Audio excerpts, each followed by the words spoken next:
Welcome back to my channel Telugu Yatri. అందరు ఎలా ఉన్నారు? నేను బాగున్నాను. యాక్చువల్లీ ఇప్పుడు రైట్ నా వచ్చేసి నేను థాయిలాండ్ లో ఉన్నాను. థాయిలాండ్ లోనే బ్యాంకాక్ సిటీలో. సో నేను ప్రీవియస్ గా అదేంటి వియత్నాం లో వీడియోలు చేశాను కదా.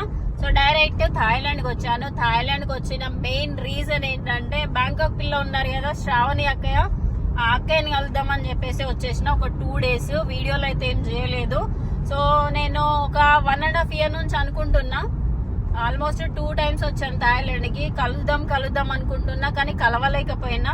చలో ఇంకా ఇక్కడ నుంచి కలిసేసి నెక్స్ట్ కంట్రీ విజిట్ చేద్దాం అని చెప్పేసి ఒక 2 days బ్యాక్ వచ్చిన. అక్క వాళ్ళ ఇంట్లోనే ఉన్నా, మంచి ఫుడ్ చేసి పెడితే తిన్నాను, పిల్లలతో ఆడుకున్నాను, బయట తిప్పింది కొన్ని ప్లేసెస్, అవన్నీ రికార్డ్ ఏం చేయలేదు కానీ మంచిగా అయితే టైం స్పెండ్ చేసేసిన. ఇప్పుడు మనము ఈ రోజు బ్యాంకాక్ నుంచి మనం వేరే కంట్రీకి వెళ్ళబోతున్నాము. అదే యుఏఈలోని అబుదాబికి వెళ్తున్నాం. సో అది ఈ సౌత్ ఈస్ట్ ఏషియా మొత్తం అంతా నార్మల్ గానే డ్రైగానే గడిచింది. బట్ ఈ యుఏఈలోనైనా మంచి కంటెంట్ చేద్దాం. ఎందుకంటే నేను పర్సనల్ గా అంత పెద్దగా ఇంట్రెస్టింగ్ గా కంటెంట్ అయితే నాకు ఏం కనిపించలేదు. అంత టూరిస్ట్ కంట్రీ కాబట్టి వర్షము ఇంకా కొంచెం బోర్గా కూడా అనిపించింది. ఎందుకో నాకు తెలియదు. సో ఈసారి అయితే మనం నెక్స్ట్ కంట్రీని మంచిగా ఎక్స్ప్లోర్ చేద్దాం. ఈ ట్రిప్ మొత్తం మీద నాకు ఏదైనా మంచి విషయం జరిగిందంటే ఈ అక్కని కలవడం మాత్రమే.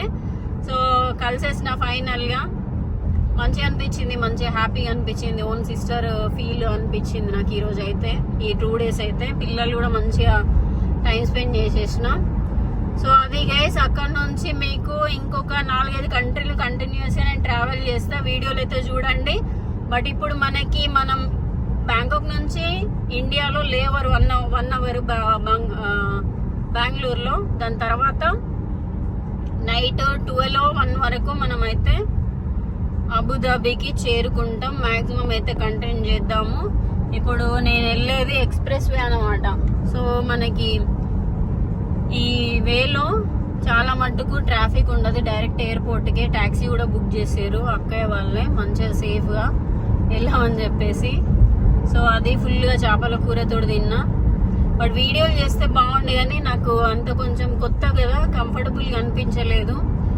అందుకని నెక్స్ట్ టైం మంచిగా కొలాబరేట్ అయ్యి వీడియోలు చేద్దామని నార్మల్ గా కనిపించేసి వెళ్తున్నా గైస్. అది ఇంకో విషయం ఏంది అని అంటే, దుబాయ్కి వెళ్ళే నేను 2-3 రోజుల నుంచి రీల్స్ చూస్తున్నా. దుబాయ్కి వెళ్ళేటప్పుడు 300 dirhams అదేంటి చూపించాలి, అకౌంట్ లో ఒక 1 lakh చూపించాలి, అది ఇది అని చెప్పేసి రీల్స్ వస్తున్నాయి. బట్ అది ఎంతవరకు నిజము ఏంటో నాకైతే తెలియదు. జస్ట్ బ్లైండ్ వెళ్ళిపోతున్నా. 2 రోజుల ముందర వీసా తీసుకున్నంతే. సో అది ఫైనల్లీ బోర్డింగ్ పాస్ ఇచ్చేసారు అండ్ సెక్యూరిటీ చెక్ అయిపోయింది, ఇమిగ్రేషన్ కూడా అయిపోయింది. బోర్డింగ్ పాస్ ఇచ్చేటప్పుడు చాలా క్వశ్చన్స్ వేసారు అనమాట. మామూలుగా నువ్వు ఏం చేస్తావు, నేను డైరెక్ట్ ఇండియాకి రాకుండా దుబాయ్ నుంచి వేరే కంట్రీకి టికెట్ చూపించిన. యాక్చువల్గా డమ్మీ టికెట్. మన ప్లానింగ్స్ అన్నీ నార్మల్గా షిఫ్ట్ అవుతూ ఉంటాయి కదా. నేను చెప్పిన అనమాట, నేను యూట్యూబర్ని అది ఇది అని చెప్తే సరే ఓకే నో ప్రాబ్లం అని చెప్పేసి హ్యాపీగా మాట్లాడేసి నాకు బోర్డింగ్ పాస్ ఇచ్చేసారు. ఇక్కడికి వచ్చిన తర్వాత ఇమిగ్రేషన్లో ఏం క్వశ్చన్లు అడగలేదు. చూద్దాం అక్కడికి వెళ్ళిన తర్వాత ఎలా ఉంటుంది ఏంటి అని తెలియదు. ఇది సువర్ణభూమి ఎయిర్పోర్ట్ అనమాట. సో ఇక్కడ నుంచే మన గేట్ నెంబర్ వచ్చేసి F4. తొందరగా వెళ్ళిపోవాలి. యాక్చువల్గా నేను తినేసిన కాబట్టి ఏం తినలేను. అది గైస్ యూజువల్గా 300 dirhams అట. అక్కడికి వెళ్ళిన తర్వాత అడుగుతారా లేకపోతే ఎట్లా అడుగుతారో తెలియదు. బట్ ఈ ఎయిర్పోర్ట్లో మాత్రం నేను వీడియో షూట్ చేద్దామన్న ప్రతిసారి పోలీసులు వచ్చేసి నా వీడియో డిలీట్ చేశారనమాట. ఎవరైనా ఇక్కడ వ్లాగర్స్ వస్తే మాత్రం ఖచ్చితంగా వీడియోలు ఫోటోలు మాత్రం తీయకండి. యూజువల్గా చాలా ఓవర్ యాక్టింగ్ చేస్తున్నారు అనమాట. మన గేట్ నెంబర్ వచ్చేసి F4. ఇంకొక 5-10 minutesలో బోర్డింగ్ స్టార్ట్ అయిపోతుంది. యాక్చువల్గా నేను ఇప్పుడు ఎయిర్ ఇండియా చాలా మంది గుండెల్లో దడదడలాడించిన ఎయిర్ ఇండియా ఫ్లైట్ ఎక్కబోతున్నాయి. ఈరోజు ఏమైందో తెలియదు. ఫ్లైట్ ఎక్కిన ప్రతిసారి కొంచెం ఈ మధ్యలో టెన్షన్ అవుతుంది. ఇక్కడ D1 నుంచి D8 అట.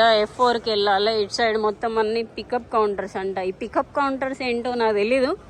ఇటు సైడ్ కొన్ని పర్ఫ్యూమ్స్ అవి ఇవి అన్నీ ఉన్నాయి.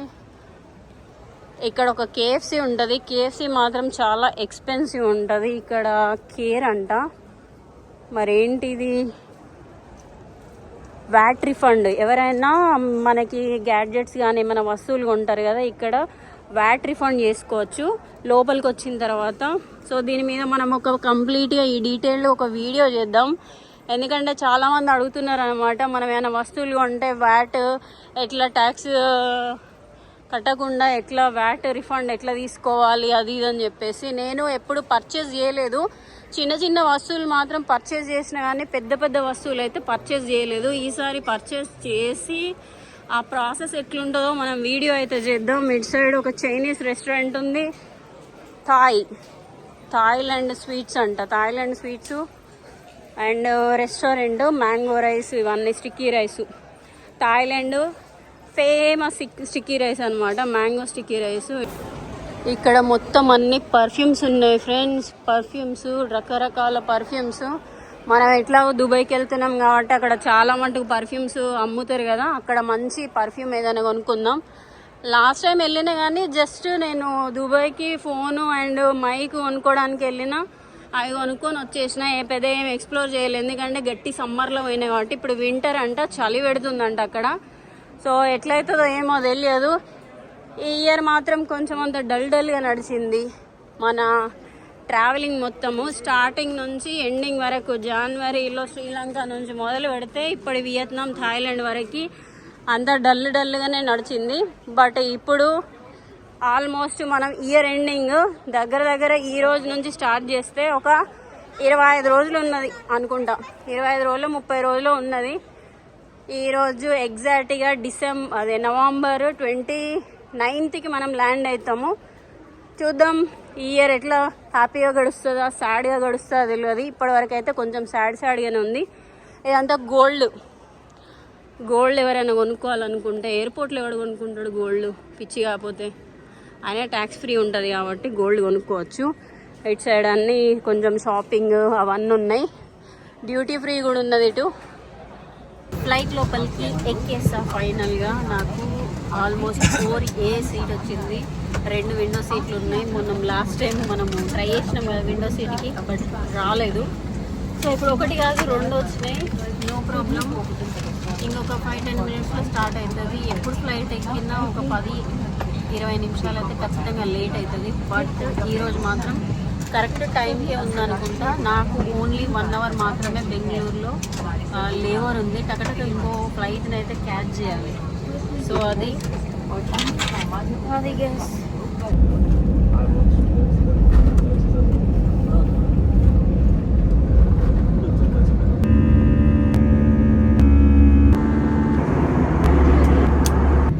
ఇప్పుడే జస్ట్ నౌ కెంపెగౌడ బెంగళూరు ఎయిర్పోర్ట్లో ల్యాండ్ అయినా. యాక్చువల్గా కరెక్ట్ టైంకే వచ్చింది. నేను అనుకున్న లేట్ అవుతుందేమో అని చెప్పేసి, కాకపోతే మనకి 1 అవర్ మాత్రమే లేవర్ ఉంది. సో మనం నెక్స్ట్ ఫ్లైట్ని క్యాచ్ చేయాలి అబుదాబీది.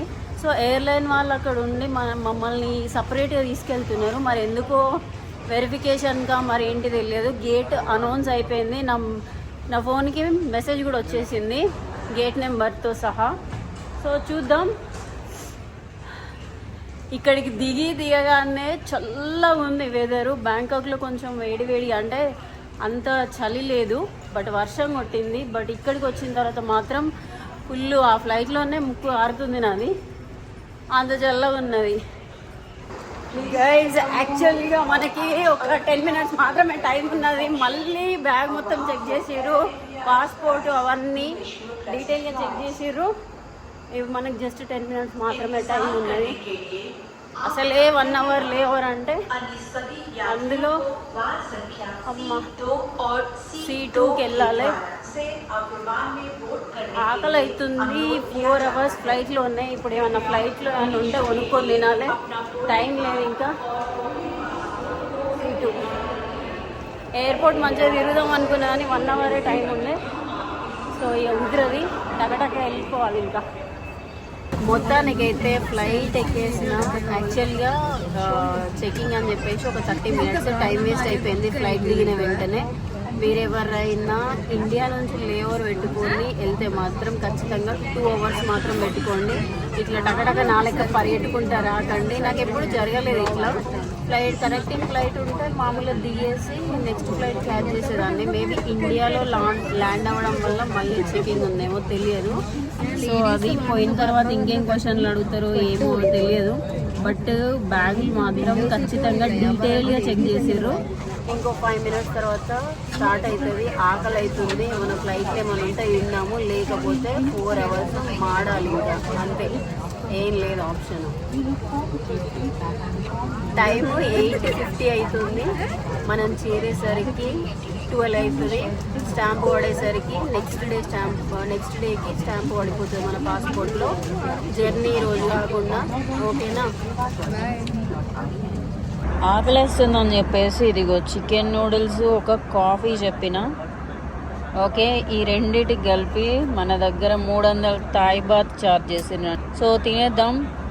ఈ ఆప్షన్ లేదు మనకి, ఎందుకంటే టైం లేదు. ఏదన్నా ఆర్డర్ చేసి తిన్నామన్నా కానీ టగటగ రావాల్సి వచ్చింది. సో తినేద్దాం. ఫైనలీ గైస్ దుబాయ్లో అడుగు పెట్టేసాం. సో ఇప్పుడు ఏం చేద్దామంటే ఇమిగ్రేషన్ క్లియర్ చేసుకోవాలి. ఎయిర్పోర్ట్ అయితే చాలా చాలా బాగుంది. ఇది నా సెకండ్ టైం కదా. సో ఇక్కడ కెమెరా లాంటివి అలో లేదు. మనం ఇమిగ్రేషన్ కంప్లీట్ అయిపోయిన తర్వాత మీకు ఏం జరిగింది ఏంటిదని చెప్పేసి చెప్తాను. నాకైతే ఫుల్ కళ్ళు మండుతున్నాయి బాగా. కంటిన్యూస్గా 2 ఫ్లైట్లు టక్ ఎక్కేసి వచ్చినాయి కదా, కళ్ళు బాగా మండుతున్నాయి. సో ఇమిగ్రేషన్ మనకు అటు సైడ్ ఉంది. ఎవరన్నా ఇటు సైడు ఏమంటారు, ఈ గేట్స్ ఉన్నాయి. ఈ గేట్స్ అంటే మనం పాస్పోర్టు సబ్మిట్ చేస్తే సరిపోతుంది. స్కాన్ చేసేసుకొని వెళ్ళిపోవచ్చు. స్టాంప్ అట్లాంటిది ఏమి ఉండదు. సో అటుకి ఒక 4-5 కౌంటర్లు ఉన్నాయి. మనం డైరెక్ట్ వెళ్ళేసి స్టాంప్ వేసుకొని వెళ్ళిపోదాం. ఓకేనా? స్టాంప్ అయితే వేసేసారు. 30 days వీసా ఇచ్చారు. కాకపోతే రీల్స్లలో 300 dirhams ఇంకేంటి ఏందేందో అడుగుతున్నారని చెప్పేసి చాలా భయపడ్డా నేను. బట్ అట్లాంటిది ఏం లేదు. వీసా కూడా చూడలేదు. జస్ట్ పాస్పోర్ట్ ఇచ్చేసిన. బోర్డింగ్ పాస్ కూడా అడగలేదు, ఏం అడగలేదు. జస్ట్ స్టాంప్ వేసి ఇచ్చి పంపించేశారు. బట్ ఎందుకు ఇట్లా ప్రచారం చేస్తున్నారో అర్థం కావట్లేదు. నాకైతే ఫుల్ భయం అయింది. పాస్పోర్ట్ కాపీ ఉండాలి అప్లై చేసేటప్పుడు, ఇది అది అని చెప్పేసి. రూల్స్ మేబీ చేంజ్ అయి ఉండొచ్చు. బట్ నాకు మాత్రం ఏమీ అడగలేదు. జస్ట్ అంతే. ఇంకా క్యాష్ చూపెట్టాడు, లిక్విడ్ క్యాష్ అన్నారు, అది కూడా లేదు. సో బయటికి వెళ్దాం. ఇంకా అయితే బయటకు వచ్చేసిన. బయటికి రాగానే ట్యాక్సీలు ఉంటాయి అన్నమాట. ట్యాక్సీ ఒకటి మాట్లాడుకొని రూమ్ సైడ్ వెళ్ళిపోతున్నా. ఆల్మోస్ట్ 3 o'clock అవుతుంది. అంతా ఇమిగ్రేషన్ అవన్నీ కంప్లీట్ చేసుకొని బయటకు వచ్చేసరికి. సో ఇది థాయిలాండ్ నుంచి అబుదాబీకి జర్నీ. సో నేను చెప్పిన కదా ఆల్రెడీ మీకు 300 dirhams అలాంటి ఏం రూల్స్ లేవు. బట్ రీసెంట్ అప్డేట్ అయితే ఇది. నేను రీల్స్ చూసి భయపడ్డా అనమాట రావడానికి. బట్ అట్లాంటి రూల్స్ ఏం లేవు. టెన్షన్ లేకుండా వచ్చేసేయండి. రిటర్న్ టికెట్ మాత్రం ఖచ్చితంగా ఇండియా సైడ్ నుంచి అయితే అడుగుతారు, అది బుక్ చేసుకోండి. హోటల్ బుకింగ్స్ కూడా ఉండాలి. సో ఏ కంట్రీకి వెళ్ళినా hotel bookings and flight return tickets అయితే మ్యాండేటరీ. అవి కాకుండా అవి అయితే ఖచ్చితంగా పెట్టుకోండి. చలో ఇంకా ఈ వీడియో అయితే ఖతం చేసేస్తున్నా. నా కళ్ళు ఘోరంగా మండుతున్నాయి. మళ్ళీ వీడియోలో అయితే కలుసుకుందాం. ఉంటాం మరి. Bye, take care.